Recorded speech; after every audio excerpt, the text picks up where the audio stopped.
क्या होती है, वेव फ्रंट किसे कहते हैं। वेव फ्रंट में मतलब कि तरंगाग्र क्या है, हाइगेंस ने किस तरीके से प्रकाश की तरंगों को परिकल्पना किया था। और अक्सर जो आज की क्लास हम लोग ले रहे हैं ये बोर्ड में 100% क्वेश्चंस बन करके आती है पूरे यूपी बोर्ड में, जिसमें वेव थियरी ऑफ हाइगेंस के विषय में देखा जाएगा। हाइगेंस नामक वैज्ञानिक ने, ठीक है, 1608 ईस्वी, ठीक है, हाइगेंस नामक वैज्ञानिक ने 1608 ईस्वी में इस लाइट को लेकर के,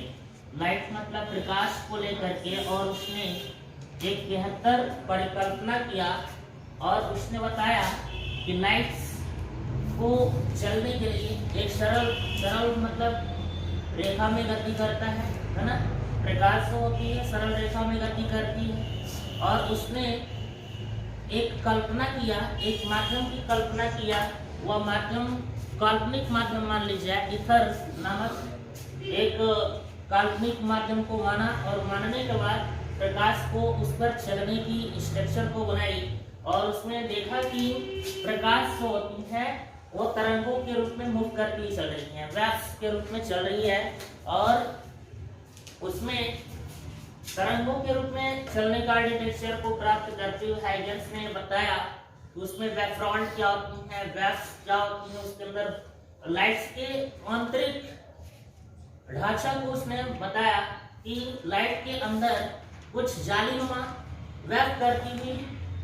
प्रकाश की किरणें चलती हैं, ठीक है, वेव करती हुई यानी कि प्रकाश की किरणें चलती हैं, तरंग करती हुई चलती है, ये हाइगेंस ने बताया। अब हम बात करते हैं वेव फ्रंट मतलब तरंगाग्र की। तरंगाग्र है क्या चीज? तरंगाग्र एक ऐसी मतलब किसी माध्यम में प्रकाश की तरंगें ही होती हैं जो समान कला में, ठीक है, प्रकाश की तरंगें ही होती हैं जो समान कला में कुछ दूरी पर मतलब चलती रहती हैं, स्टेप बाय स्टेप चलती रहती हैं, वही हमारी वेव फ्रंट का डिटेक्शन बनता है। और वेव फ्रंट लगभग हम देखें तो ये 3 तरह का स्ट्रक्चर बनती है, एक होता है गोलीय तरंगाग्र, एक होता है समतल तरंगाग्र, और एक होता है बेलनाकार तरंगाग्र, ठीक है, ये 3 तरह का तरंगाग्र होता है। अब तरंग को अगर हम देखें तो मान लीजिए यहाँ पर एक सूर्य का प्रकाश, यहाँ से प्रकाश निकल रही है, ठीक है, कुछ ऐसी स्रोत है जिसमें से प्रकाश निकल रही है, जस्ट लाइक टॉर्च से ही, सूर्य से ही कुछ ऐसी वस्तु है जिसमें से प्रकाश निकल रही है। अब देखिए प्रकाश जब निकलती है तो उस कंडीशन में कुछ इस तरह से हमारा प्रकाश का चलने का आर्किटेक्चर धीरे धीरे बढ़ता जाता है इस तरह से, और ये हमारा प्रकाश आगे चल करके ये फैलता जाता है, ठीक है, इस तरह से हमारा प्रकाश जो होता है आगे चल के ये फैलता जाता है। और देखिए आपका इस तरह से हमारा प्रकाश यहाँ से निकल रहा है छोटे छोटे कणों के रूप में, एक एक करके एक एक लेयर करके धीरे धीरे धीरे धीरे मूव करती है, आगे निकलती है। अब देखिए होता क्या है, ये अगर मान लीजिए ये वाली जो रे है R1 है, R2 है, इस तरह से रे 1 रे 3 इस तरह से अगर देखा जाए तो ये लास्ट वाली मतलब रे है, यानी किरण एक एक करके लेयर निकल रही है। अब क्या होता है तरंगाग्र में, ये जो R1 है मतलब लास्ट वाला लास्ट स्टेप में ये कभी पहले निकला होगा, ठीक है, इस सूर्य की प्रकाश से या मोमबत्ती के उजाले से या फिर प्रकाश की निकलने वाली आर्किटेक्चर लेयर से, या कभी यह पहली बार निकला होगा, छोटा होगा, और धीरे धीरे धीरे धीरे धीरे धीरे करते हुए स्टेप बाय स्टेप अंदर से प्रकाश की किरणें निकल रही हैं, तरंगें निकल रही हैं, तरंगों के रूप में निकल रही हैं, और वे ये वाली जो लास्ट वाली जो रेस है ये और अगर इसमें से निकलता जाएगा तो ये और बढ़ता जाएगा, ये और बढ़ता जाएगा, फाइनल ये हमारा वेव्स बढ़ती जाएगी और ये उतनी दूरी तक जाएगी जहां तक इसकी फोर्स काम करेगी, बल कार्य करेगा, ठीक है। इसके आधार पे इस प्रकाश का जो फोर्स होगा, जो उसकी गंतव्य का स्ट्रक्चर होगा, वहां तक ये कार्य करेगी और अनलिमिटेड प्रकाश की किरणें फैलती रहती हैं, कोई दिक्कत नहीं है। तो ये हमारा जो आगे वाला जो लेयर है ये, इसी को हम बोलते हैं तरंगाग्र, समझ में आ रहा है? इसी को, ये वाली जो लेयर है आगे वाला, इस किरणों से निकलने वाली जो फाइनली किरण है, अंत वाली किरण है, इसी को हम बोलते हैं तरंगाग्र। और ये तरंगाग्र आप देख सकते हैं कि गोलीय लेवल पर जा रही है, स्फेरिकल लेवल पे जा रही है। और ऐसा नहीं है कि मैं इतना ही बना रहा हूँ, अगर इसको देखा जाए तो सूर्य के चारों ओर इस तरह से गोलीय बनाता है, चारों तरफ इस तरह से गोलीय लेवल पर ये अगर घुमा दे तो पूरा वर्ल्ड कवर हो जाएगी। तो ये अगर हम देखें तो ये गोलीय लेवल पर स्फेरिकल वेव फ्रंट यानी कि फर्स्ट वाला जो है ये गोलीय तरंगाग्र कहलाएगा। समझ में आ रहा है? ये गोलीय तरंगाग्र हुए। अब प्लेन वेव फ्रंट की अगर हम बात करें, प्लेन का मतलब होता है समतल तरंगाग्र। अब समतल तरंगाग्र जो है ना, समतल तरंगाग्र सिंपली क्या होता है कि ये तरंग कुछ इस तरह से सीधी रेखा में चलती है, ध्यान दीजिएगा, और ये चलने का डिटेक्शन कुछ इस तरह से है, और स्रोत से कुछ दूरी पर समतल तरंगाग्र का कुछ फीचर कि स्रोत से कुछ दूरी पर, मान लीजिए ये स्रोत मतलब कि कोई सन या फिर मोमबत्ती या फिर कोई प्रकाश उत्पन्न करने वाला स्रोत यहाँ से चल रहा है, तो उस कंडीशन में इसकी स्रोत से दूर किसी पॉइंट से ये तरंग बनाती हुई वेव्स आकर के टकराती हैं, इसे बोला जाता है समतल तरंगाग्र। इसमें क्या होता है, गोलीय टाइप का नहीं बल्कि समतल लेवल पर आता है। ये हमारा कला है, कला। ये जो रेस हम खींच रहे हैं, ये लाइंस, ये सब ये तरंगों की चलने की एक कला है, फेसेस है, फेस है ना।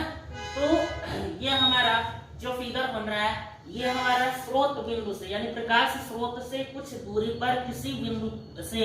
टकराती हुई विक्षेपित होती हैं, ये हमारा क्या होता है समतल तरंगाग्र, प्लेन वेव फ्रंट। ठीक है। और एक लास्ट में है वेव फ्रंट को ये कवर करते हैं, यानी तरंगाग्र में सिलेंड्रिकल वेव फ्रंट होता है। अब ये सिलेंड्रिकल में बेलनाकार टाइप का जो वेव फ्रंट होती है कुछ वेलन टाइप का ही होता है। इस तरह से वेलन देख लीजिए, ये हमारा वेलन है, और इस वेलन का जो मध्य बिंदु यहाँ पर और यहाँ पर जो मध्य बिंदु होता है, ये मध्य बिंदु को मिलाने वाली जो भी लाइंस है सिलेंडर की, वेलन के अंदर का जो लाइंस है, इसमें ये हमारा उत्पन्न हो रहा है। देखिएगा आप लोग स्फेरिकल टाइप में, ये नीचे की तरफ देखिए आप, इस तरह से स्फेरिकल टाइप में हमारा वेव फ्रंट निकलती है। ये हमारा सिलिंड्रिकल टाइप का वेव फ्रंट होता है ना। ये हमारा बेलनाकार टाइप का वेव फ्रंट होता है। ये हमारा समतल टाइप का ये तरंगाग्र होता है, और ये हमारे गोलीय टाइप का तरंगाग्र होता है। तरंग अग्र का मतलब तरंग की अगली वाली भाग, प्रकाश किरण की तरंग की अगली वाली भाग। अब ये हमारा आगे जो वेव ये फ्रंट फेसेस आगे जो भी अगला पॉइंट होगा वो हमारा क्या हो जाएगा तरंगाग्र हो जाएगा। इसमें भी वही चीजें हैं, इसमें भी वही चीजें हैं, इसमें भी। यहाँ बेलनाकार में क्या होता है कि प्रकाश की किरणें आप लोगों ने एनिमेशन करती हुई फिल्मों में देखा होगा कि कुछ ऐसे करके मूव करती हुई प्रकाश आगे की ओर बढ़ती है। अगर हम बात करें मोटरसाइकिल की जो ये हेडलाइट होती है, वह सीधा आप देखते होंगे कि आप रोड पे एकदम फोकस मारता है, कुछ पोलराइज करते हुए मूव करता हुआ, मतलब प्रकाश की जो किरण होती है वो पोलराइज करते हुए जाती है, जस्ट लाइक बेलनाकार टाइप का वह आगे की ओर मूव करती है, वह फ्रंट को बनाती हुई निकलती है। इसमें द्वितीयक सिद्धांत में बताया क्या कि अगर हम तरंगों को मानते हैं कि कुछ इस प्रकार से तरंग बनती हुई चल रही है, प्रकाश की किरणें जो हैं कुछ इस प्रकार से तरंग बीच में बनाती हुई चल रही है, ये समतल लेवल पर बना रहा हूं मैं, और ये बीच का जो पॉइंट है ये आप एक लाइन खींचते हैं, और हर एक के बीच में एक केंद्र होगा। ये हमारा एक तरंग चलने का एक आर्टिफिशियल, और इसके पीछे की तरफ देखिएगा एक लाइन बन रही है। ये लाइन हमारा ये मान लो कि आप ए और बी है, और ये ए डबल डैश और ये बी डबल डैश है, और इसका जो अगला भाग है ये वाला आगे की चलने का ये अग्रभाग, इसको मानते हैं ए डैश बी डैश। अब देखिए होता क्या है, तरंग की हाइगेन्स की द्वितीय तरंगिकाओं के सिद्धांत के बारे में उसने बताया, हाइजेंस ने बताया सिद्ध करके, है ना, ये जो भी तरंगिकाएं होती हैं, प्रकाश की जो भी वेवलेट होती हैं, वे आगे की ओर बढ़ती हैं, मीन्स पीछे की ओर नहीं,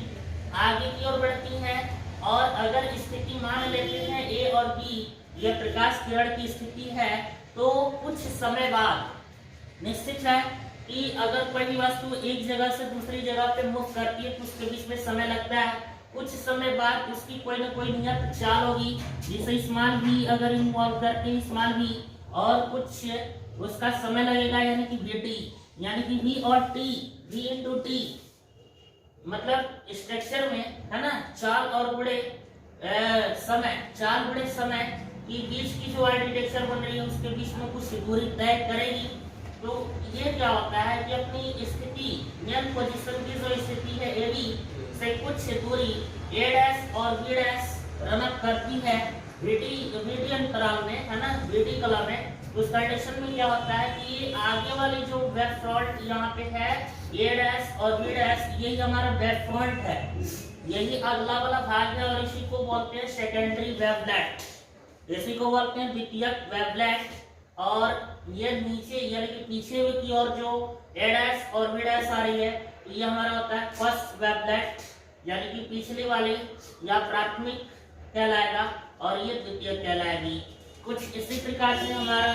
गोलीय लेवल पर भी बन जाती है, इस तरह से हमारा आर्किटेक्चर गोलीय लेवल पर बन जाएगी, है ना। गोलीय लेवल पर भी ये क्या करता है कि कुछ इस तरह से ही हमारा ये बनता है, और बनने के बाद ये हमारा ये स्थिति वेक्टर होती है, और ये आगे वाली जो मतलब पॉइंट है ये कला है, ये अगला यानी कि सेकेंडरी लाइंस हो जाएगी, और ये पीछे का स्ट्रक्चर बन जाएगा। ये हमारा क्या बनता है, यही जो मैं बता रहा हूँ, यही हमारा हाइजेंस के तरंगिकाओं का सिद्धांत होता है। यानी कि उसने बताया था कि तरंगाग्र जो होती है, जब प्रकाश स्रोत से निकलती है, किसी स्रोत से प्रकाश निकलती है, तो उसके चारों तरफ स्थित जो भी कण होते हैं वे वाइब्रेट करने लगते हैं, कंपन करने लगते हैं, और कंपन करने की जो भी कला होती है, जो भी स्थिति होती है, जो भी समय होती है, वो समय के साथ समान कला में, है ना, वेवलेट उत्पन्न करेगी, कंपन उत्पन्न करेगी, वही हमारा क्या हो जाएगा, तरंगाग्र हो जाएगी। यानी कलाएं समान होनी चाहिए,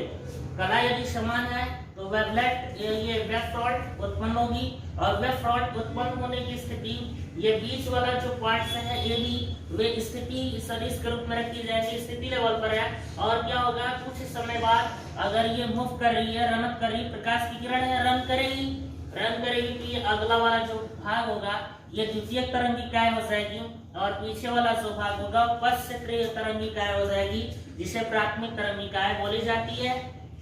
हाइजेंस ने इन सिद्धांतों का व्युत्पन्न करके बताया कि ये प्रकाश की किरण अपवर्तन में भी क्लियर है, अपवर्तन में भी तरंगिकाएं चलेगी, तरंगों के रूप में चलेगी, परावर्तन में भी तरंगों के रूप में चलेगी, विवर्तन में भी चलेगा, व्यतिकरण में भी चलेगा। ये इसकी मेरिट, हाइजेंस की तरंग सिद्धांतों की जो सफलता है इसमें आई। विफलता क्या है कि उसने